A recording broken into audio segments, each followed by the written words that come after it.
Ça a répondu à des attentes que je ne savais pas que j'avais, c'est-à-dire de voir vraiment, la masculinité toxique dans toute sa splendeur, quoi. Bon, globalement, le livre, c'est quand même beaucoup de Burke, hein. Il t'envahit de Burke. Utilise les faiblesses identifiées pour les manipuler. C'est quand même assez gonflé, quoi. Moi, ça m'intéresse quand même de savoir si tu le retrouves, et si ton conjoint, nous a mis des petits crabouillages dans la mare, je serais curieuse de savoir.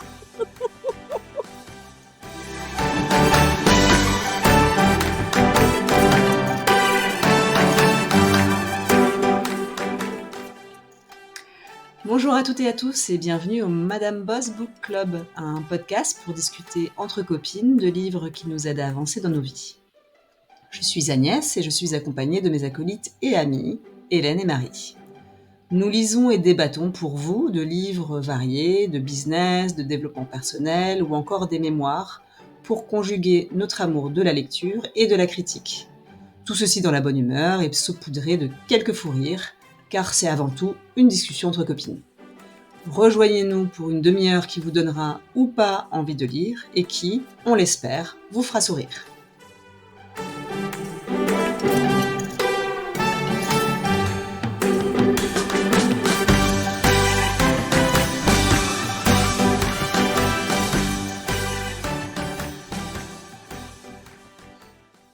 Cette semaine, on a lu les 48 lois du pouvoir de Robert Greene, ou en anglais 48 Laws of Power.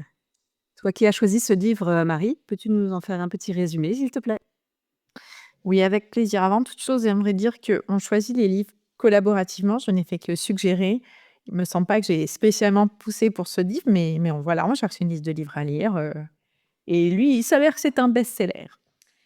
Donc, je vais commencer comme ça. C'est ChatGPT qui m'a fait le résumé. Les 48 lois du pouvoir de Robert Greene est un guide stratégique inspiré des enseignements des grands penseurs et des figures historiques. Greene propose une approche pragmatique et souvent cynique pour comprendre et manipuler les dynamiques de pouvoir. Le livre est divisé en 48 chapitres, chacun consacré à une loi distincte, illustrés par des anecdotes historiques et des exemples contemporains. Greene met en lumière l'importance de la prudence, de la discrétion et de la capacité à manipuler les perceptions pour atteindre et maintenir le pouvoir.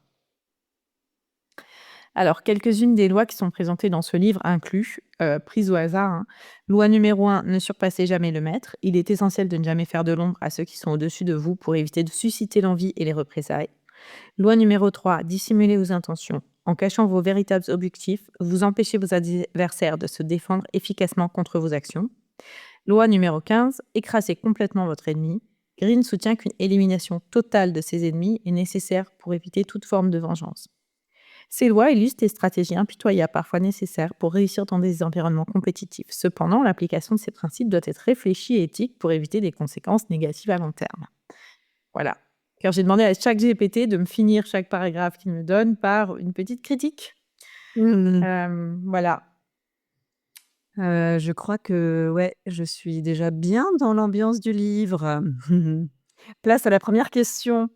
Alors, quelles étaient vos attentes en lisant ce livre? Et est-ce que ces attentes ont trouvé une réponse? Et on va commencer par toi, Marie, car je rappelle, tu nous as obligés à lire ce livre. Voilà. Oui, oui. Alors bon, comme je le rappelle, je n'ai obligé personne. C'était une suggestion. Cela dit, c'est vrai que je sens quand même une sorte de responsabilité. Donc, je souhaite m'en excuser quand même. J'attendais, pour ma part, des conseils, un peu intelligents pour, gérer des situations reloues au travail, voir si j'arriverais à prendre le dessus de manière un peu smart. Et je pense pas que le livre m'ait apporté ça du tout. Alors, mis à part le fait que le contenu m'a pas inspirée, je c'est vraiment tourné vers le pouvoir au sens littéral, et pas vraiment, sur des petits sujets, triviaux au travail. Donc, j'avais toutes ces images de Macron, Hollande, De Gaulle, le vizir de machin qui me passaient par la tête en lisant et donc voilà. N'étant pas au sommet d'une quelconque pyramide de pouvoir, mais essayant simplement de gagner un peu d'ego au quotidien, ce livre ne m'a rien apporté. Bah, tu es boss de ta life quand même, déjà. Tu vois, tu as un peu une Oui, ouais. Je suis boss de ma life, mais du coup, bon, ça va, j'évite d'écraser totalement mes ennemis. D'accord. Merci beaucoup, Marie. Et toi, Hélène? Alors moi, j'avais pas énormément d'attentes. Il était dans la liste, j'ai lu un vague résumé, je me suis dit: «Ah tiens, ça c'est bien vendu, c'est un bouquin sur le business, c'est intéressant, pourquoi pas?» Ça n'a pas donc j'avais pas vraiment d'attentes. Ça a répondu à des attentes que je ne savais pas que j'avais, c'est-à-dire de voir vraiment, la masculinité toxique dans toute sa splendeur, quoi. Voilà. Donc on ira plus dans le détail, hein, mais c'est-à-dire que ça m'a donné une vision de tout ce qu'il ne faut pas faire, en fait, et de Mmh. comment, c'est un manuel pour les connards, quoi. Voilà. Donc bon, ça c'était en partie, distrayant, mais c'était pas vraiment ce que j'attendais, quoi. Voilà. Ouais, ouais, effectivement. Bah, moi, j'avais pas d'attente non plus, j'avais quand même de la curiosité. Je pensais que c'était un livre de business, mais parce que ça avait été choisi par Marie, donc moi, je m'attendais à un truc de management ou quelque chose pour avoir une posture de leader, et cette croyance a été aussi basée sur le fait que j'ai longtemps vu, ce livre dont la couverture est, voilà, une couverture rouge avec «Power» écrit en gros dessus, traîner chez moi, oui, oui, sur la table de chevet de mon mec et Mmh. Une semaine difficile donc que tu viens de passer. grosse inquiétude. Ouais, c'est ça. En fait, après, on a déménagé, donc ça, c'est il y a quelques années, on a déménagé. Impossible de remettre la main sur ce bouquin, donc j'étais persuadée que j'allais tomber dessus, parce qu'on a pas mal de bouquins, mais quand même, voilà, on n'a pas 200 carrés non plus. Mon conjoint, lui, il me dit qu'il se souvient pas de ce livre.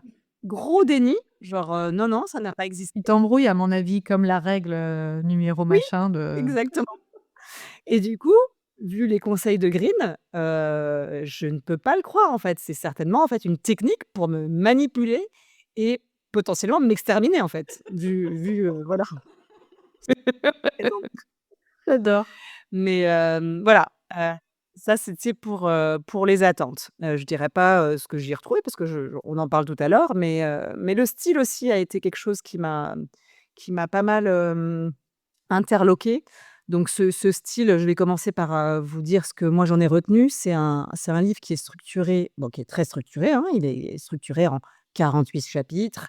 Chaque chapitre correspond à une loi spécifique du pouvoir.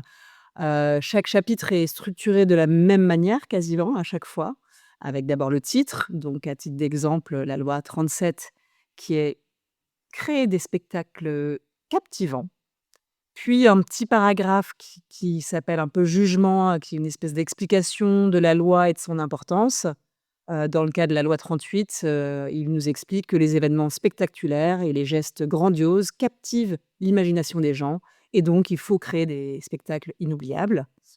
Puis un troisième paragraphe qui est, une anecdote historique en général avec, les conséquences de la transgression de la loi. Par exemple, il nous cite que, Napoléon Bonaparte, parce que bon, Napoléon est beaucoup utilisé dans son livre, j'ai l'impression, organisait des cérémonies grandioses pour inspirer loyauté et admiration parmi ses troupes. À la suite de ce troisième paragraphe, il nous donne toujours des interprétations et des clés de lecture. Donc c'est des espèces d'analyse de ces principes. Dans le cas de ce chapitre, il nous dit: «Les gens sont attirés par ce qui est spectaculaire, alors il faut utiliser le théâtre pour renforcer votre pouvoir». Puis il nous donne encore des nouvelles images.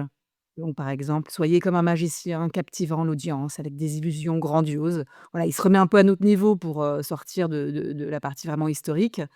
Et puis, il y a toujours une petite phrase de fin, un petit paragraphe de fin qui nous parle de la réversibilité de la loi, à savoir, bah, les limites et les exceptions. Et là, bah, c'est assurez-vous que les spectacles ne deviennent pas juste des distractions inutiles. Il faut toujours que ça serve un but un peu stratégique et en général un peu machiavélique. Donc moi, sur le côté structure, ça m'a pas vraiment dérangée puisque moi j'aime bien les choses structurées et je me suis dit que si on était à la recherche, d'une information clé, bah, on pouvait s'y retrouver vite et on pouvait aussi sauter, des paragraphes. Par exemple, les paragraphes historiques, c'est ce que j'ai un peu fait moi par moment et comme je l'ai déjà dit, c'est long, mais c'est très, très long, c'est 450 pages, mais en Kindle, ça fait 10 400 pages. C'est On n'en voit jamais le bout et du coup, j'en profite quand même pour vous annoncer que comme on a un peu une vie toutes les 3, bah, on a décidé d'un commun accord qu'on allait se splitter, les chapitres, se les répartir pour nous éviter, déjà de trop se répéter ici, mais aussi de s'épargner quelques heures de lecture. Voilà. Voilà ce que j'ai pensé moi du style et de la structure. Est-ce que, quelqu'un d'autre veut rebondir? Oui. Ben, alors moi, alors effectivement, le bouquin est structuré. Moi, toute la structure m'a saoulée. J'ai fait comme toi, j'ai quand même sauté pas mal les anecdotes historiques. J'ai trouvé qu'il écrivait assez peu de fond au final. Donc, il y a des grandes parties sur ces anecdotes historiques, ou en tout cas sa vision de ces anecdotes-là. Il entrecoupe avec des poèmes et des citations un peu obscures. Et moi, j'ai trouvé qu'il essayait un peu de se donner un côté un peu esthète avec ses citations ou ses poèmes, alors que, bon, globalement, le livre, c'est quand même beaucoup de Burke, hein. Il t'envahit de Burke. Et donc, ces poèmes m'ont pas aidé, en fait, à ne pas être envahi de Burke. Le fait qu'ils finissent tous ces descriptions par un renversement ou un retournement, où il démonte un peu tout ce qu'il vient de dire, en tout cas sur mes chapitres, ça m'a un peu, j'ai l'impression qu'en fait, il a pris tout ce qu'on pourrait dire de choquant sur le pouvoir. Ensuite, il l'a expliqué, plus ou moins bien, et ensuite il a dit: «Mais en fait, quand même, c'est pas non plus ouf à mettre en place, il y a beaucoup de risques», et du coup, paf, tu as un livre, en fait. Tu prends un truc choquant, tu dis tout et son contraire, et voilà, ça fait, les 400 et quelques pages, dont on a toutes subi un bon tiers. Voilà. Bon, ça, on commence à être habitué peut-être avec les livres qu'on a pu passer jusque-là, mais j'ai compté 0 citation de femme, dans mes parties. J'ai trouvé 2 histoires, donc c'est anecdotes historiques liées à des femmes, dont une, c'est quand même George Sand pour expliquer qu'elle a bien fait de se faire passer pour un homme. Je sais pas si vous en avez eu plus de votre côté, mais encore une fois, non seulement J'ai lu ce chapitre-là et c'est la seule fois où j'ai noté qu'il y avait une femme, effectivement. ouais, mais moi, entre son livre est plein de Burke, il ne parle que de personnes au pouvoir, la plupart du temps des hommes. Bon, bah voilà, je me suis pas identifiée, quoi. Heureusement, peut-être. Alors moi, je ne crois pas avoir vu de femme, hein, dans mes chapitres. J'ai beaucoup de Bonaparte, de Gengis Khan, de Jules César, et tout un tas, d'autres seigneurs de guerre, mais pas de femmes. Alors moi, j'ai trouvé ça effectivement beaucoup trop long, mais alors vraiment beaucoup trop long, et une fois de plus, enfin, ces petites anecdotes-là, c'est bien beau, mais en fait, souvent, j'ai l'impression qu'il remplit des pages avec ça, quoi. Donc c'était vraiment il y a pas de alors il y a des citations, des petits poèmes là, comme tu dis, un peu des citations. Les anecdotes, c'est pas vraiment, comment dire? Explicité de manière historique quoi, parce qu'il romance un peu ça. Donc est-ce que c'est du lard ou du cochon? On n'en sait rien. Exactement. C'est effectivement assez froid, je suis d'accord avec Agnès, c'est assez clinique, mais surtout, ça devrait faire un tiers de longueur de ce que ça fait, quoi. Donc ouais, c'était assez, pénible. Eh bien, merci. Passons à la suite, à savoir, on s'est réparti les chapitres et c'est toi qui t'es collée à lire chapitres de 1 à 16, Hélène. Qu'en as-tu retenu? Positif comme négatif, hein? Alors, bah, je vais commencer par le positif parce que ça va être assez rapide. Il y a un chapitre, c'est le numéro 9, qui s'intitule «Gagner par vos actions, jamais par des arguments», où là, j'ai trouvé un peu de sens. Parce que, ça, c'est une technique que moi j'applique, et en management, et en gestion de business. C'est-à-dire que, plutôt que d'essayer de débattre pendant 3 heures de s'il vaut mieux, peindre en vert ou en rose, en fait, on essaye et puis si ça va pas, on réverse ou l'inverse. On essaye de donner l'exemple par l'action. Voilà. Donc ça, c'était quelque chose que j'ai trouvé valable. Heu, c'est plutôt de démontrer au lieu d'expliquer, quoi. Mais ça rejoint un certain style de management ou en tout cas de leadership par l'exemplarité qui n'est pas du tout ce que notre ami Robert nous propose. Parce que le reste alors le reste, où commencer? C'est le petit frein de Machiavel, quoi, le mec. C'est en gros, l'idée, c'est il faut, dissimuler, tendre des pièges, encourager des mauvais comportements, manipuler les gens, et tout ce qu'il raconte, c'est contraire à mon éthique de travail. Voilà. C'est-à-dire que, je pense que je pourrais prendre les 48 lois et en inverser 45 pour faire le code de conduite de mon entreprise, quoi. Donc bon, alors après, c'était quand même assez, enfin, j'étais un peu sidérée et à la fois, un peu mystifiée de voir que, quand même, il y avait des millions de gens qui avaient acheté ce livre. Mais c'est vraiment, tous les principes fondateurs de ce qu'il décrit, ça repose sur la duplicité et la manipulation, quoi. Je vous lis une petite phrase de l'introduction pour illustrer mon propos. Toute interaction humaine demande de la dissimulation à des niveaux différents et d'une certaine manière, ce qui nous sépare des animaux est notre capacité à mentir et à dissimuler. C'est Voilà. un joli choix de Voilà. parfois. Donc ça, c'était dans l'intro, j'étais là: «Ah ouais, ça commence fort, quoi». Donc voilà, tout est un peu comme ça. La loi numéro 13, c'est plutôt que demander de l'aide, fais appel à l'intérêt personnel des gens, donc tu leur donnes une carotte, comme ça ils t'aident. Dissimule toujours tes intentions. N'aie pas d'amis qui soient, en difficulté ou un peu faibles parce que ça sert à rien, donc abandonne-les au bord de la route. Et écraser complètement votre ennemi donc. Une fois que tu l'as mis à terre, La tu lui base, mets quoi. voilà, tu l'achèves. Tu lui mets un petit coup d'épée comme ça, pour être sûr qu'il ne reviendra pas, quoi. Alors, vous ne voyez pas, mais Hélène nous fait bien les signes sur Zoom de comment achever son ennemi. À l'épée, comme ça, tchac! Donc voilà, et quand les trucs sont pas, contre ton ennemi, c'est des trucs pour se faire mousser, quoi. Enfin, c'est vraiment, c'est tellement un bouquin de mecs, qui en peut plus de se regarder dans le miroir. Enfin, je sais même pas, j'ai pas de mots, quoi. Attirer l'attention à tout prix, loi numéro 6. Défendez votre réputation avec votre vie, loi numéro 5. Loi numéro 11, rendez les gens dépendants de vous. Enfin voilà, tout ce qu'il faut pas faire pour un business sain. C'est le b.a.-ba des relations toxiques, en entreprise, quoi. Voilà. Et pas en entreprise d'ailleurs. Enfin bon, je me permets de juste dire, effectivement, il y a très peu d'illustrations business. C'est pour ça que c'est assez étonnant que ce soit classifié comme un bouquin de self-help et de business, quoi. C'est vraiment, pas très applicable, je trouve. Oui et puis tous ces exemples, en fait, sont pas du tout des enfin, il y a quelques exemples de business des années, 1920-1930, quoi, hein, et sinon, c'est que des trucs de guerre, quoi. Bonaparte, Gengis Khan, Jules César, voilà. Les guerres de dynastie chinoise, en fait, c'est que des trucs de guerriers, quoi. Donc oui, effectivement, il y a tellement de problèmes dans ce contenu que, voilà, je vais m'arrêter là, mais je n'en pense pas moins. Alors je pense que, tu as parlé de chance parce qu'à mon avis, chapitres 1 à 16, c'est pas du tout comme la suite, n'est-ce pas Marie? J'imagine que chapitre 2, il change complètement de registre. Rassure-nous. Ah oui, oui, moi j'ai eu, 16 voix charmantes. Ouais, non, non, pas du tout, hein, c'était très mauvais tout ce que j'ai vu. J'ai, mmh, j'ai le même sentiment, qu'Hélène globalement et que surtout si tu l'écoutes et que tu fais tout ce qu'il te dit de mettre en œuvre entre déjà ça te rend complètement parano, hein. Complètement.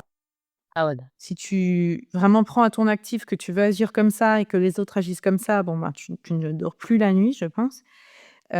Et surtout, de manière générale, si tout le monde se met à appliquer ces principes-là, la vie, c'est vraiment trop de la merde, quoi. C'est clair. Désolée, j'ai pas je te dirais entre beurre et merde, j'ai pas les meilleurs adjectifs, super intelligents, mais il m'a rien inspiré d'intelligent, en fait, ce livre. Voilà. Surtout que tu dois appliquer tout ça pour aucune garantie, finalement, que tous les risques, et les tactiques que tu mets au point, marchent, si pas ne se retournent contre toi. Hem et au début, j'écrivais un peu dans des commentaires contradictoires dans les notes et puis j'ai arrêté, c'est trop long. Tu peux tout contredire et d'ailleurs, comme on a vu, il se contredit lui-même. Moi, j'ai eu des lois qui sont vraiment, qui ont peut-être un cran moins pire qu'Hélène, sauf une que je vous garde pour la fin et que je trouve de manière générale assez dure à mettre en œuvre, de toute manière. Donc planifiez jusqu'à la fin. Faites en sorte que vos réalisations semblent faciles. Contrôlez les options. Faites jouer les autres avec les cartes que vous distribuez. Bon, bah, c'est sûr que si tu es un pro, du jeu d'échecs, que tu arrives à avoir 32 coups en avance, hem, tu arriveras peut-être à tes fins, quelles qu'elles soient. Après, qui y arrive vraiment, c'est sauf en réécrivant l'histoire comme il nous l'a fait, ou peut-être fait dans pas mal de ses anecdotes. Voilà et il y en a une autre aussi, la loi 21 qui est magnifique. Faites-vous passer pour un imbécile pour attraper les imbéciles. Agissez plus bête que l'adversaire. Ou comment tirer toute la planète vers le bas, hein. Et complètement en contradiction. Hem, Voilà et donc ma préférée qui est ma préférée, c'est ironique, hein, parce que j'ai pas envie de me retrouver en prison. C'est la loi 27, jouer sur les besoins d'illusion pour attirer les adeptes, sur quoi il enchaîne avec le sous-titre: «La science du charlatanisme ou comment créer une secte en 5 étapes faciles». Ah, Donc magnifique, magnifique. voilà. Donc non, Robert, tu ne me vends pas du rêve, en fait. Pas du tout et qu'est-ce que ce livre m'a apporté? Ben, vraiment rien. Enfin, je vous assure que j'ai réfléchi à la question sans parvenir à trouver quelque chose, même si, j'aurais bien piqué, ce qu'a dit Hélène parce que c'était intelligent, mais comme on a vu, moi, je me fais passer pour plus imbécile que les autres aujourd'hui. Eh bien, merci Marie. Moi, je savais que moi, je pensais que vous aviez adoré ce bouquin avant.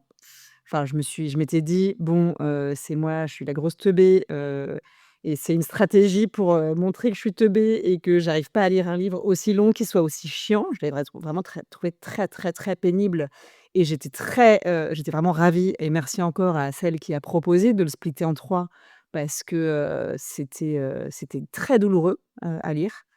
Et je me suis dit: «Est-ce que c'est parce que j'ai pas la capacité d'attention, nécessaire et parce que dès que c'est des chapitres un peu historiques sur la guerre, moi ça me désintéresse en plus, ça son style d'écriture est pas du tout, emportant. Il est trop froid quoi, il est trop didactique». Mais du coup, je me suis quand même efforcée de trouver des choses positives à dire. Mais j'ai vraiment dû, beaucoup travailler, hein, c'était un travail. Bon, moi j'ai lu les chapitres 33 à 48. Je vais pas parler de toutes les lois. Des exemples de titres qui sont rigolos: «Frapper le berger et les moutons se disperseront». OK. Ou alors, «Remuer les eaux pour attraper les poissons».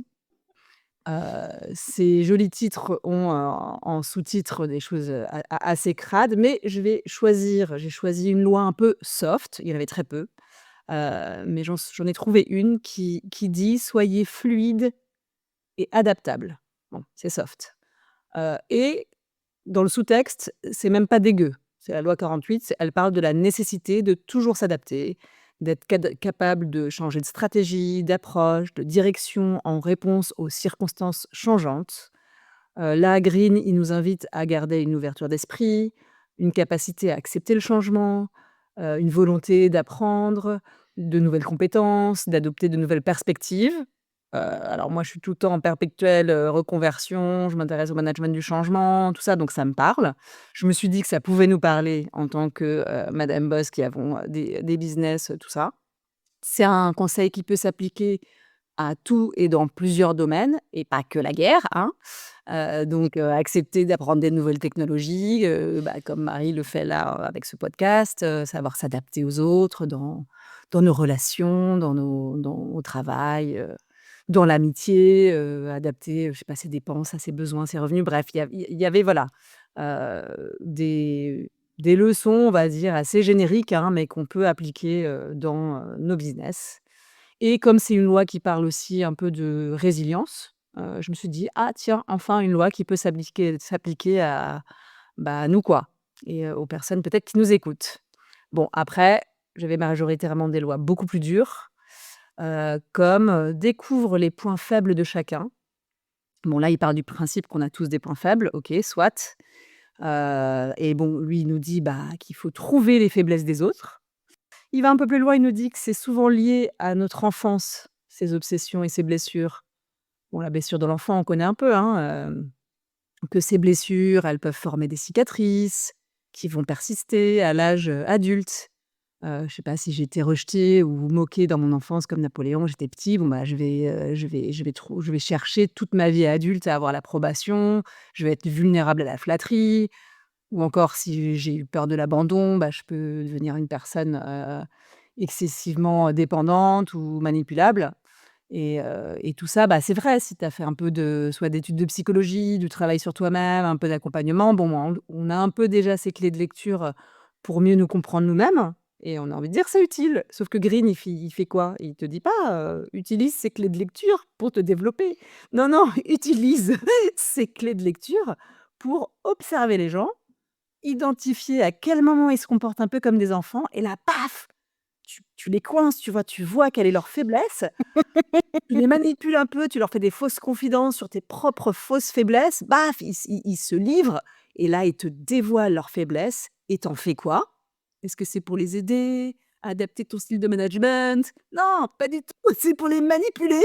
Mais il te dit comme ça: «Utilise les faiblesses identifiées pour les manipuler».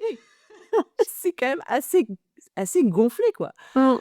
Créer des dépendances, faire en sorte que les autres, ils deviennent dépendants de toi en comblant leurs faiblesses.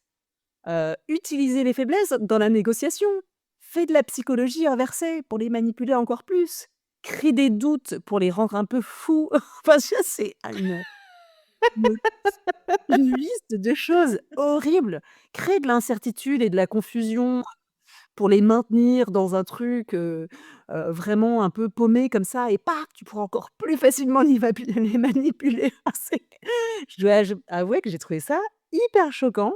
Je Mmh. me suis sentie un peu mal à l'aise en fait, de lire, autant de conseils, écrits de manière, si, froid, simple, clair, en me disant: «N'importe quel esprit un peu tordu, peut prendre ce bouquin et aller chercher l'enfant vulnérable en nous toutes et être le plus gros pervers, efficace quoi. Enfin, vraiment affiner ces techniques de mecs tordus quoi et effectivement, je n'ai vu que des mecs, et je me suis dit que je me sentais un peu, je me dis: «Est-ce que je suis si naïve?» Et pourtant je suis pas naïve, tu le sais ça, mais tu dis qu'il y a un problème à avoir l'autorisation et Marie, je peux réagir? Oui, pardon, et surtout, il donne aucun warning de, «Attention, vous pouvez foutre la vie en l'air des personnes, Tout à fait. en abusant de ce genre de choses». Enfin non, ça c'est, hein, heu chacun sa merde, hein. Dans l'introduction, il nous dit que dissimuler, c'est ce qui nous sépare des animaux. Donc et alors je tiens quand même à vous dire pour la petite anecdote que, donc une fois avoir, lu 16 chapitres de ce merveilleux ouvrage, j'ai quand même été voir qui était ce mec pour, voir si ça il avait une tête à claque, quoi. Et donc c'était son premier livre qui a été suivi par un livre, accrochez-vous bien, sur la séduction. Donc je n'irai évidemment pas le lire, je sais pas ce qu'il y a dedans, mais enfin tout ça pour dire que, voilà. Et puis ensuite effectivement un autre livre sur les stratégies de guerre, quoi, hein. Donc bon, il a recyclé un peu ses lois, Mmh. mais alors, vu ce qu'il La guerre et la nous séduction, quoi, ces 2 passions. voilà, je me demande à quoi ça ressemble le bouquin sur la séduction, quoi. Ce serait assez intéressant et c'est vrai que moi, dans d'autres livres qu'on a lus, et qu'on a commentés à travers ce podcast, en général, je fais ce que tu as fait, je google la personne, voire même, je m'abonne à leur newsletter pendant quelques semaines pour voir un peu, voilà, est-ce qu'ils ont quelque chose derrière ou est-ce qu'ils recyclent juste leurs bouquins en newsletter et en vidéo et en coaching. Là, en fait, j'étais tellement un peu estomaquée, franchement, ça m'a donné un peu la nausée. Ça m'a voilà, je suis clairement, j'ai pas du tout aimé ce livre, mais on peut dire qu'il laisse pas indifférent. Et voilà, je sais qu'il a été polémique pour ces raisons-là, donc je veux dire, on n'est pas les seuls à avoir identifié que c'était, un peu problématique, voilà, de dévoiler, c'est même pas dévoiler, de décrire, de manière assez systématique des techniques de manipulation des autres et d'abus de faiblesse. Mais bon, il a le mérite du coup, bah, voilà, il t'explique comment faire une secte et il t'explique aussi comment, a faire des abus de pouvoir quoi, des abus de faiblesse, genre les petits vieux, pour leur faire acheter des trucs dont ils ont pas besoin quoi. Enfin, je veux dire, c'est quand même un peu, particulier comme approche. Particulier, c'est, un terme, choisi, bien choisi, qui est vraiment, trop poli par rapport à ce que c'est, quoi. Alors en attendant, j'ai aussi fait, une petite recherche là, pour voir s'il y avait d'autres femmes, citées dans le livre, parce qu'effectivement, je pense qu'on se sent très seule en tant que femme quand on lit ce livre parce qu'on n'est pas représentée, parce que peut-être que, nous en tout cas ça nous a un peu heurtées dans nos valeurs, les valeurs qu'on veut porter ici aussi, hein, c'est pas que des valeurs, féminines, c'est pas ça qu'on veut dire, mais en tout cas nous, comme on est des meufs bien, bah, on a été un petit peu heurtées. Voilà, il parle de Cléopâtre, de Catherine de Médicis, de Madame de Pompadour et d'Élisabeth I, des reines, quoi. des reines et la maîtresse de Louis XV. Super. Faudrait effectivement aller regarder comment ils les utilisent, mais effectivement, même ChatGPT, un mec de base, hein. Ça, on le sait que ChatGPT, c'est un mec, c'est plus un secret, hein. Certaines figures féminines notables y figurent et illustrent des lois de pouvoir par leurs actions. C'est intelligent. Le connard, ce ChatGPT. Franchement, je les déteste tous. Je les déteste tous et franchement, transition sur la dernière question, peut-être. Qu'est-ce qu'on fait de ce livre maintenant? Alors, moi, je me suis quand même dit en le lisant que ça serait pas mal de le filer à un scénariste d'une série avec beaucoup de retournements un peu gore, genre Game of Thrones, parce qu'il peut y piocher plein de trucs. Mais enfin, déjà, ne pas mettre entre toutes les mains. Enfin, au mieux au scénariste, si on sait qu'il a déjà signé son contrat de la série Game of Thrones et tout, mais c'est tout. Hélène? Ouais, c'est plus généreux que moi parce que moi, je vais le mettre à la poubelle, en fait, ce livre. Voilà. Enfin, je veux dire, il y a rien à en garder. Tout le contenu, bon, le style est pas très entraînant, mais enfin, passons. J'ai déjà lu d'autres trucs avec un style un peu plat ou froid et pas de fond. Mais là, le fond, ça me débecte, quoi. Je veux dire, tous les trucs qu'il conseille, c'est l'opposé de ce que je m'efforce de faire et dans ma vie professionnelle de chef d'entreprise et dans ma vie privée, quoi. C'est vraiment l'inverse de la bienveillance, la confiance, l'ouverture aux autres, l'honnêteté, enfin voilà, tout. Je n'en garde rien. Je vais le mettre à la poubelle, enfin, je vais le mettre dans la poubelle virtuelle de mon Kindle, quoi. Voilà. Et moi, je vais aller chercher l'original qui traînait, je le rappelle, sur la table de chevet de la personne avec laquelle j'habite. Oui, peut-on clarifier ce point? Quand même, que voilà, je pense que c'est peut-être pour ça que ça me donne autant la nausée, c'est la flip, en fait. Genre, est-ce que je suis dans un monde parallèle? Et essayer de comprendre si, ouais, que ce que j'en ferais si je le retrouve, je ne sais pas. Bah, j'aimerais bien voir s'il y a des petites notes, s'il y a des crabouillages et si oui, à quel chapitre? Et sinon, effectivement, dans le Kindle, ouais, je pense aussi le mettre à la poubelle, ouais, effectivement. Moi, ça m'intéresse quand même de savoir si tu le retrouves et si ton conjoint nous a mis des petits crabouillages dans la mare, je serais curieuse de savoir. Yeah. Qui sont-ce, ces gens? Qui sont-ce? Est-ce qu'il n'est pas dans un groupe de masculinistes, dans lequel on s'échange ce livre? Peut-être? Peut-être que c'est un livre, tu sais, comme on les retrouve dans la rue, tu sais, donne ce livre à ton voisin. Peut-être qu'il y a des endroits qui sont fréquentés que par des Non! masculinistes toxiques, où ils s'échangent ce petit livre comme une petite denrée rare avec des petits post-it dedans et des petites notes genre: «Essaye celle-là, ça a bien marché avec, Mireille, rue, Quincampoix». Bon, et ben écoute, je suis au regret de te dire qu'il va falloir que tu mènes une petite enquête et que tu nous tiennes informés au prochain numéro, quoi, parce que là, moi, je suis, voilà, dans l'expectative. Mais heureusement, grâce à Robert Greene, Monsieur Vert, là, je vais pouvoir, trouver des petites techniques pour manipuler mon conjoint et qu'il se rende pas compte que je suis en train de mener une enquête et à la fin, je pense que je l'assassinerai avec une petite épée là. Clac, clac, clac, clac. Voilà, nous arrivons à la fin de cet épisode. On a plus rigolé que ce que je pensais, honnêtement, et je sais pas si on a bien fait de faire ce livre. C'est fait et on le refera plus. Exactement. Non, ça, c'est sûr, on le refera plus. Merci de nous avoir écoutés. À la semaine prochaine. Bye bye! Merci.